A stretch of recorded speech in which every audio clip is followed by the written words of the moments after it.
Hello guys. Paus pa ako. Malamig kasi. Hello, this is Garden City USD 457 Educational Support Center. This is our district. This is the Garden City Public Schools. Yan. So, sa tapat niyan, merong Mitchell Cheddar, Sequoia Light, Sinihan.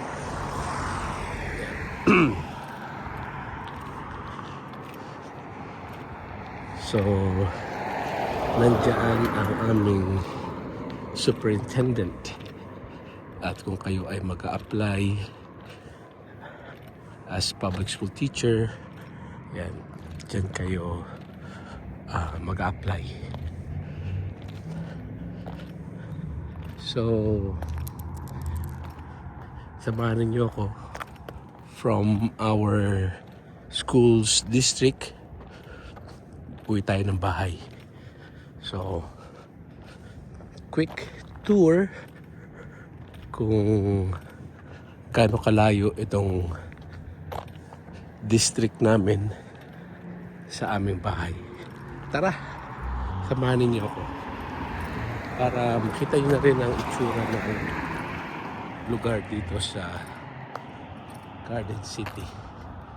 Yan. So habang naglalakad, medyo may kwentuhan tayo. Okay? So kararating lang namin dito sa last year dito sa Garden City, September 24. Then October 1st kami nagsimulang magtour ni Mrs. sa Garden City. So we are blessed kasi pareho kaming H1B visas. So nakapag-turo na kami dati as J1 visa teachers. Yung misis ko J2 pala. At doon kami sa Navajo, New Mexico, USA. So ano man pinagkaiba ng J1 saka H1? Basically, pag sinabi natin J1, teacher exchange, at 5 years maximum ang teaching opportunities. Pero may iba na nababago yung kanilang visa, no? So but regularly, commonly, kapag sinabi natin J1, 3 years yung contract. Tapos kapag maganda ang iyong serbisyo, plus 2 more years additional, then 5 years ay total. So kapag hindi na bago yung iyong visa, you have to go back to the mother country. At sa amin ay sa Pilipinas. So 2018 at 18, 19, 20, 22, 23, sa 2023 umuwi kami sa Pilipinas. Tapos nag-stay doon ng 2 years. At salamat sa Diyos, naka-receive ako ng email sa district ng Garden City, Kansas. So natapos namin yung 2-year home residency ng J1 at J2 visas. Yung J2 basically yung asawa.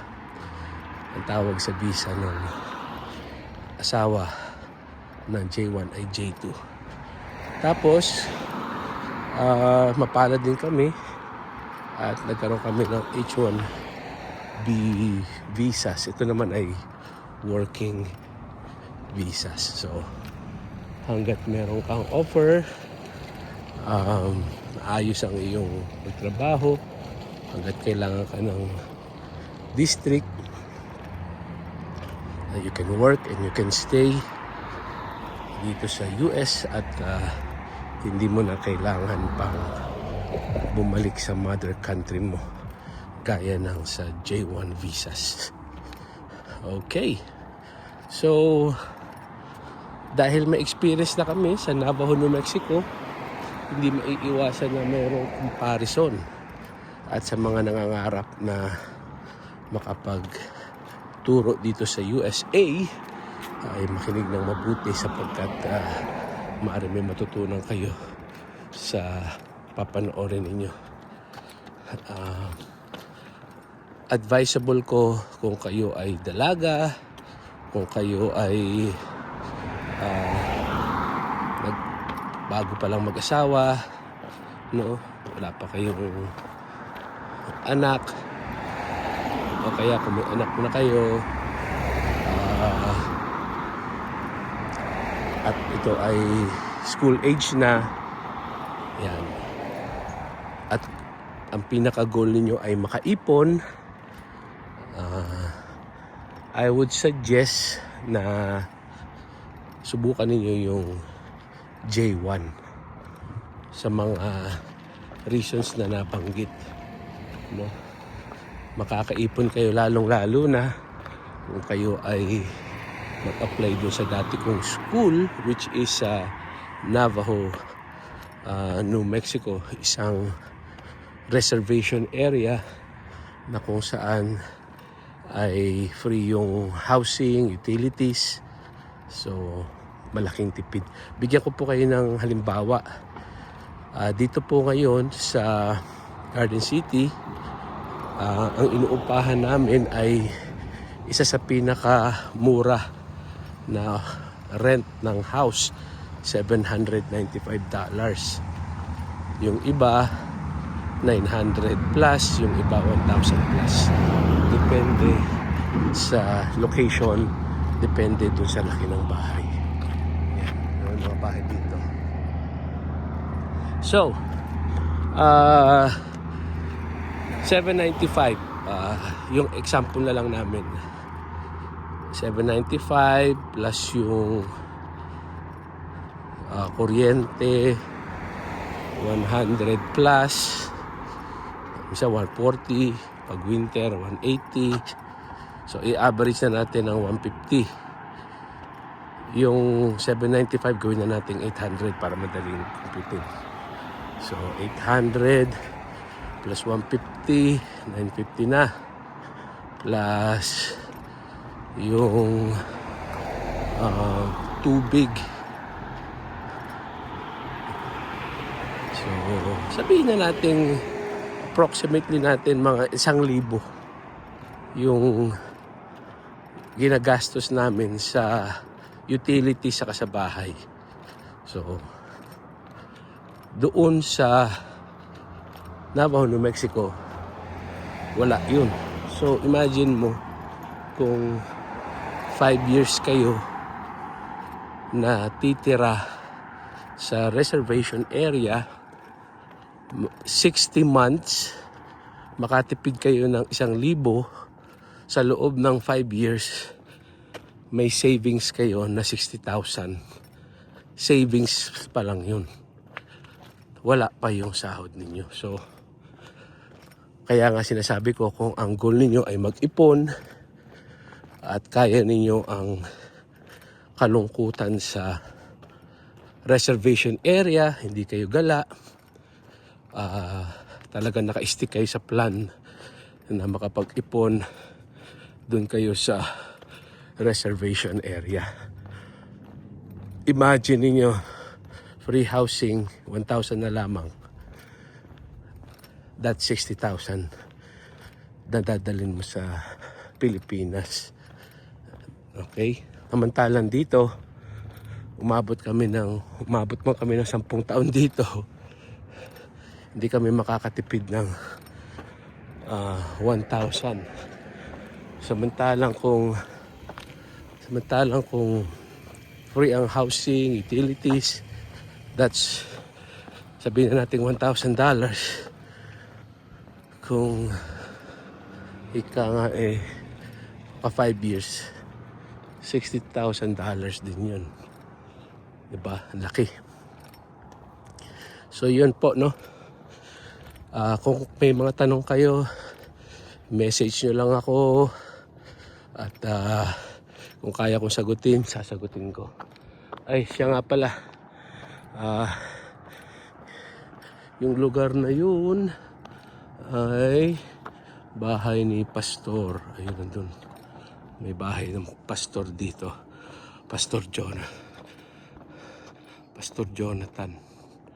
Yan. Ay, doon pa ba sa bandang unahan? Basta doon. Nangaroling kami. Ewan ko kung doon o sa kabila pa. Yan. Tama, doon yun. Yan. So, iba-iba yung tsura ng bahay rito. May malaki, may malaking malaki, may mga apartment houses. Yan. So kung kayo ay tamad manood ng mahabang mga videos, you can message me directly. At kapag nakita ko naman yan sa spam, ay ano yan, sinasagot natin yan sa abot ng ating makakaya. The reason kung bakit ko ginagawa ito, sapagkat magkaroon ako ng covenant or promise kay Lord na kapag ako ay nakapagturo sa US, I will pay it forward. Pay it forward sa pamamagitan ng pagtulong sa kapwa Pilipino na makapag-work din sila dito sa USA. At siguro naman kung hindi ipagkakaila ng mga natulungan natin ng mga guro sa Pilipinas, ay marami na rin tayong mga teachers na natulungan na makapag-work dito sa USA. At yung iba nga, yung friendship ay nag-stay, at yung iba pagkatapos mo matulungan ay may mga tao talaga na after matulungan naging busy na, no? Yung iba na kalimutan ka na. Ayan.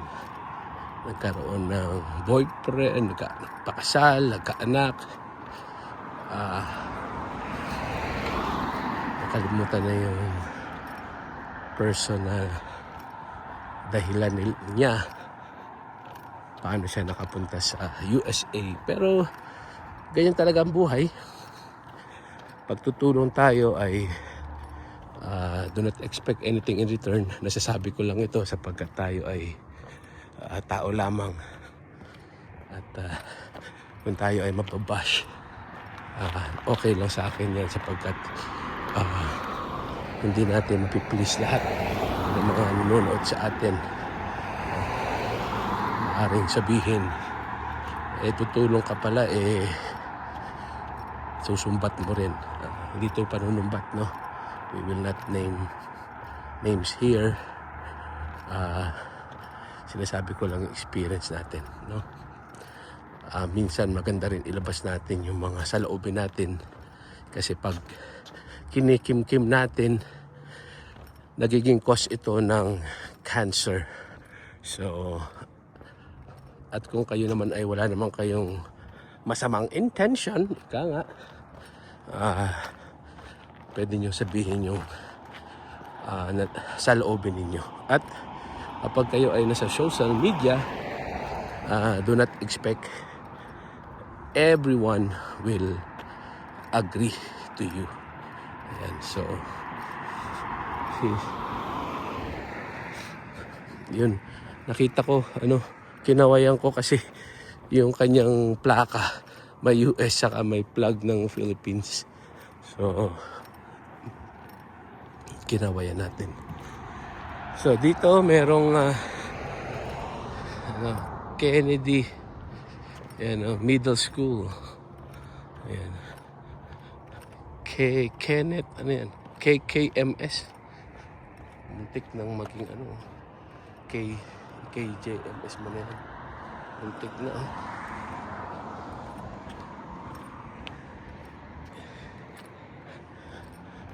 Muntik nang maging Kapuso Jessica Soho. KJMS mo na yan. Kenneth Henderson Middle School. Ayan.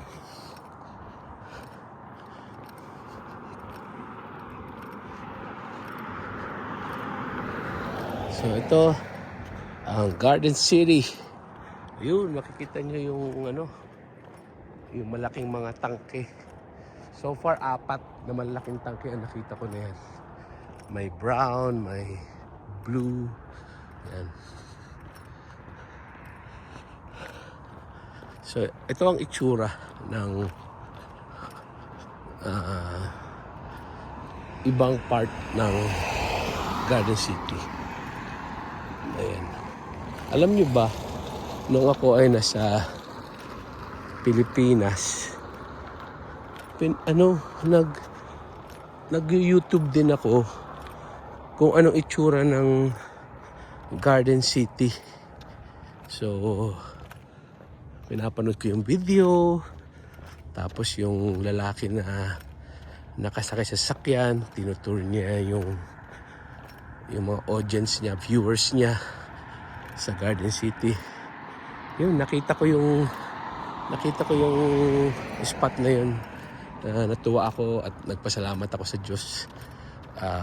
Nasabi ko na, wow, dati sa ko lang, sa video ko lang nakita, sa YouTube lang, ngayon nandito na, nakikita ko na. Yan, so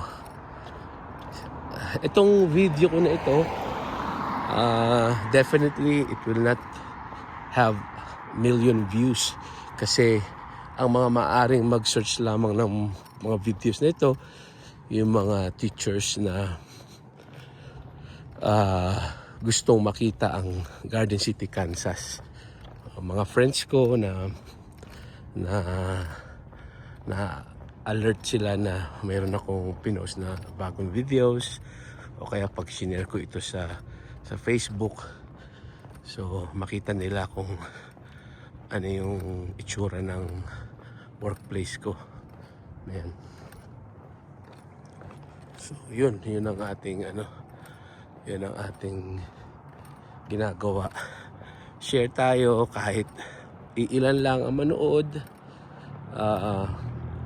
Ang goal naman natin talaga ay makapag-share ng information at makapag-pay forward sa mga pay forward pangako ko sa ating Panginoon na makatulong tayo sa mga kapwa natin Pilipino na kagaya natin, kagaya ko, ay nangarap lang din na makapagturo sa USA. So God is really great at tayo ay ngayon ay nandito na. Pwede nating daanan yung pakita ko sa inyo yung school ko kasi medyo malayo-layo. Ang school ko ay nandun, Garden City High School. Ayan. Nandun siya. Kanina pa kasi ako naglalakad pero kung hindi lang ako pagod, siguro mga additional 5 minutes na paglalakad, makikita niyo yung school namin na Garden City High School na parang airport. Ayan.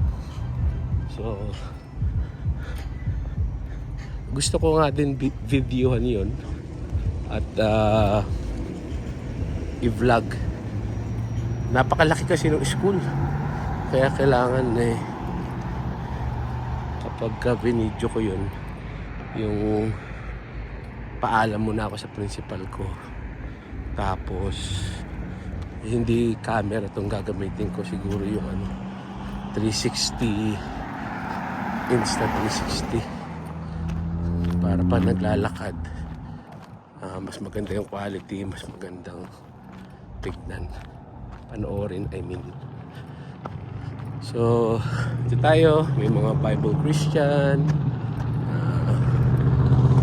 marami religions, marami.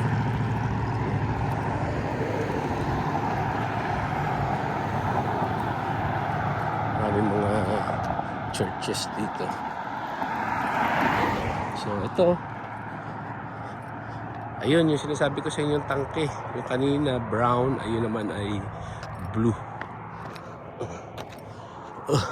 Takbo tayo ng konti habang sila ay naka-stop. So ito ang ang Garden City. Yan. So kung kayo ay nangangarap makapagturo sa ibang bansa dito sa Garden City, yan. Ito yung ibang part na makikita ninyo.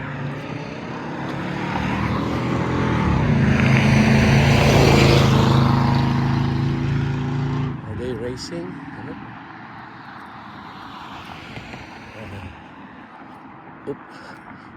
Oh my God. Cannot. Ayan,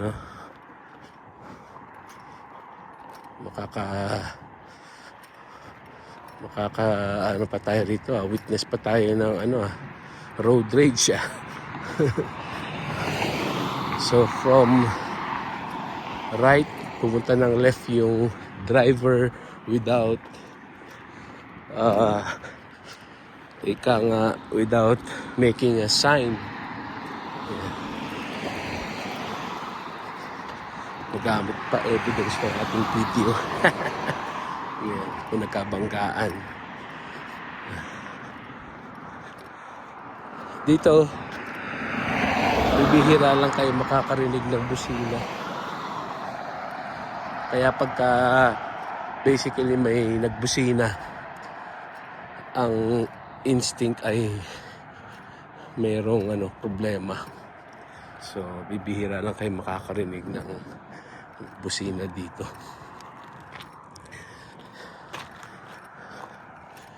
Ay, lapit na tayo. Pag na-reach na natin yung yung tawag dyan, yung tangke, we're gonna turn right, tapos doon na yung aming inuupahan, $795. Yan, sa Stonehaven. So ito, pwede rin dumaan dito.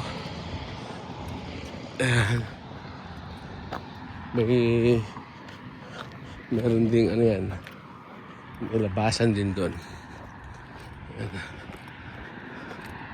Pero dito na tayo dumaan.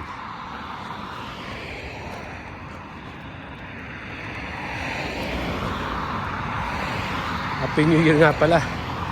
January 1 itong video na to. Happy New Year. Ayan. January 1st, 2026 ang first video na i-upload ko sa YouTube.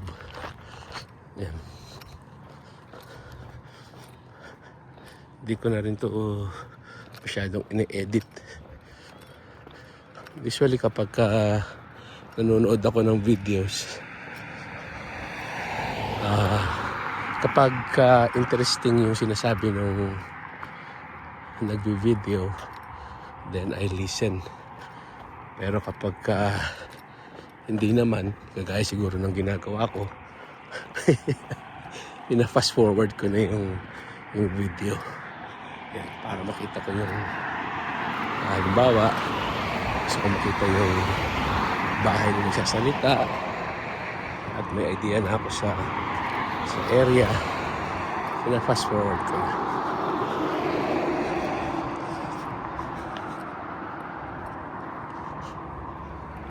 So welcome to Garden City. Ayun yung tangke na blue. Ayan. Bago tayo makarating dyan, meron tayong makikitang church sa right side. Then pag lumagpas tayo, another church. Makikita tayo ng isa pang church. Tapos sa left side may sementeryo. At yun, likod ng bahay namin ay sementeryo. Kaya malapit lang yung bahay namin sa sementeryo. Isang paalala na ang buhay ay mabilis lamang. Kaya talaga appreciate yung kung ano meron tayo. Focus on the blessings. Kasi marami talagang pagsubok, challenge sa buhay.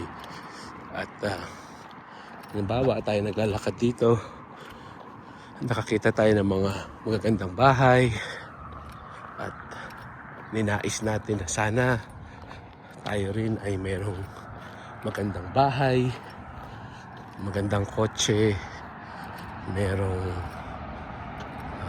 trailer, ayan, makapasyal sa magandang lugar, magandang state. Normal lang yan. Ang mahalaga ay dapat we also know the behind the scenes, no? Yung mga sacrifices ng mga tao, paano nila nakuha yung blessings na tinatamasa nila. Then, kapag tayo ay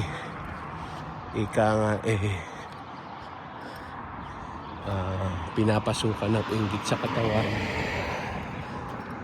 gawin na lang natin itong challenge na someday tayo ay magkakaroon din sa tamang paraan, hindi dahil sa bad means kagaya ng mga nangyayari sa Pilipinas, yung mga mambabatas natin na lumalaki yung pera, mga congressman, senator, lumalaki yung kanilang mga pera dahil sa pera ng bayan na hindi nagamit sa wasto na ibulsa lamang. Ganda ng aso yun. So anyways, let's all be positive. Tayo ay must have faith in God, gumawa ng mabuti sa kapwa, and God will in return bless you more than you deserve. Ika nga. So mukhang mayroong napakagandang pusa ang nasagasaan. Ganda pa naman, ang nakita ng anak ko yan, siguradong malulungkot yung mga anak ko sapagkat they love pets, they love animals. So ito yung sinabi ko sa inyo na church. Yan, makapasok na rin kami sa loob niyan. Yan. Marami tayong mga kaibigan dito na iba't iba yung religion. Sabi ko nga, hindi yan sa religion, kundi sa pakikitungo mo sa kapwa, yung ginagawa mo sa kapwa. So sabi nga ni Bruno Mars, there's no religion that can save you. Ewan ko tama yung tono ko, ha. So para sa ano yan, ginagawa mo sa kapwa mo.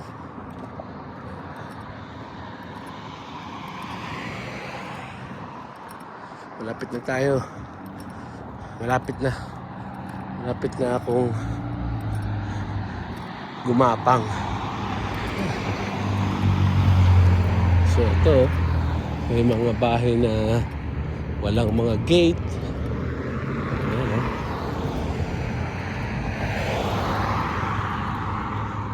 Yung bahay namin, ano siya, parang row house, magkakadikit. So hindi ka basta-basta pwedeng magpatugtog ng malakas na sounds kasi kapitbahay ka, pader lang ang pagitan.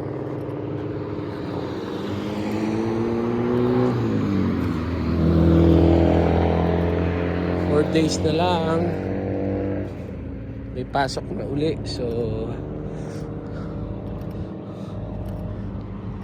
enjoy yung needed break, recharge, mag-exercise, kailangan ng katawan. Yan yung sinasabi ko guys na ano, na Garden City na Tangke. So far 4 pa lang yung nakikita kong ganyan. Yung isa color brown, ito naman color blue. So ito, meron tayo dito another church, First Southern Baptist Church. Nakapasok na rin kami dyan sa loob ng church na yan.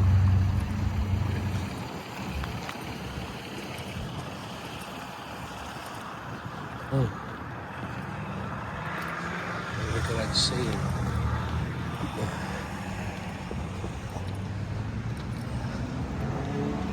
Medyo malayo-layo na yung nilakad ko guys. Kanina pa ako naglalakad. Siguro naka 40 minutes na ako naglalakad bago ako mag-start mag-video na ito.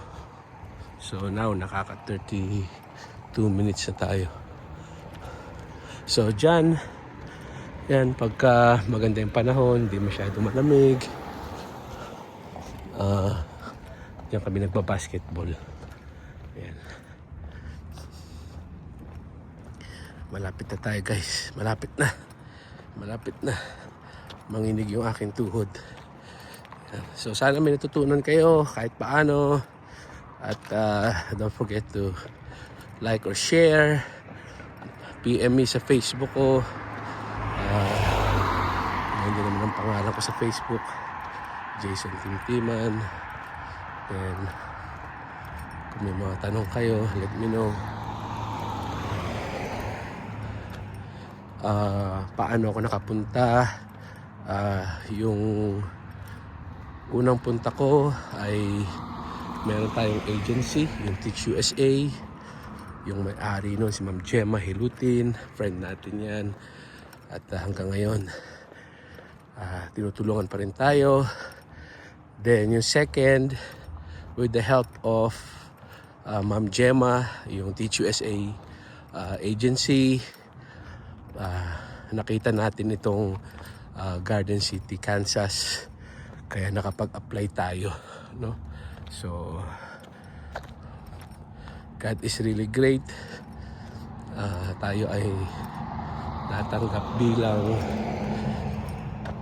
bilang H1B visa kasi medyo challenging ang J1 kapag meron kang pamilya. Ito pala yung isang difference, no? Kasi kapag meron ka ng college, may mga high schoolers ka na, kapag J1 ka pa rin, babalik ka sa Pilipinas. So paano na yung studies ng mga anak mo? So kapag yung age nila ay ang mangyayari niyan ay napakalaking sakripisyo, kagaya ng mga teachers dito. Yung anak nila babalik sa Pilipinas, mag-aaral, at syempre napakahirap po malayo sa anak, no? Kaya yun, isa pong dahilan kung bakit isaalang-alang yung visa. Mas maganda kapag meron kang mga anak na mag-aaral sa US, mas maganda H1B para tuloy-tuloy. Kasi kapag kagaya sa amin, nangyari sa amin, bumalik pa kami sa Pilipinas ng 2 years at laking gastos din yun. Nasa private school yung mga anak namin. Hindi ka naman basta-basta makakapasok ng science. Mag-exam ka pa. Ay, ang ganda ng mga ano kayo mga ducks pa yan. Ayan ang dami nila. Parang may letter, parang may mga arrow. Ayan ang galing. Ganda tingnan. Ayan, ewan ko nakikita ninyo. Ang dami nila. Nagkakaroon sila ng formation. Wow, ganda. Nagbe-breakout sila, tapos kanya-kanya silang formation. Ayun ganda. Parang kala mo may message na sinasabi. Ayan ganda. So nandito na tayo sa malapit sa guys, ang ganda talaga ng formation ng ibon. Nadidistract ako. Ayan ganda ko, nakikita ninyo. Ayan. Ang ganda. Wow, God is really great. Ayan sino nagturo sa ibon lumipad ng mga ganyan? Ayan dami. Yun pa. Dami nila. Katuwa. Ang dami. Dami yun. Wow, look at that. Akala ko paubos na, meron pa pala. Ayun. Dami nila, meron pa dun. Wow. Ito nga pala yung sementeryo. Na-distract ako, ang ganda tignan. Ang dami nila Hindi pala mga ducks yan. Baka mga kingfisher or ano yan, hindi ko alam. Yung mga matagal na rito, for sure alam na nila kung ano yan. Wow. So ito yung sementeryo. Tapos dito na yung Stonehaven. Maraming mga Pilipino rin po nandito. Yan. Kakatuwa. Di ka malulungkot sa mga masarap na pagkain sapagkat may maraming Pilipino.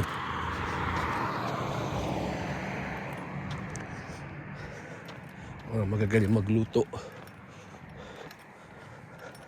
Isa na dyan si Kuya Boyet Manalo. Yan. Dami mga Pilipino rito. Hindi kayo malulungkot. Yung ibang mga sasakyan, makikita ninyo, mayroong plaka ng Pilipinas, kaya alam ninyo na Pilipino. Yung iba na masasakyan, mayroong mga rosary, mayroong Mama Mary, mayroong si Ina ng Bicol. Ayan. Kita nyo. So ito Stonehaven. Ayan. Yun. So ito yung likod ng bahay namin. Naglagay tayo ng blink camera kasi ninakawan na kami ng bisikleta. Ninakaw yung bisikleta namin dyan. Kasi ito dati open pa to. So, hi. Yan. Tapos, ayun guys, yung sasakyan dito mukha siyang black. Pero pag lumapit ka, Maging na siyang color blue. Ayan. Ayan. Tapos, malalaman mong Pilipino yan. Nandiyan si Ina. Ayun. Binibless yung sumasakay sa sasakyan na ito. Ayan. So, ito. 606. Ayan. So, ito yung itsura. Ito yung bahay namin. Ayan. May camera din tayo rito. Ayan. Tapos ito, ang itsura ng Stonehaven. O, salamat sa pagsama niyo sa akin sa paglalakad at sana may tutunan kayo. God bless.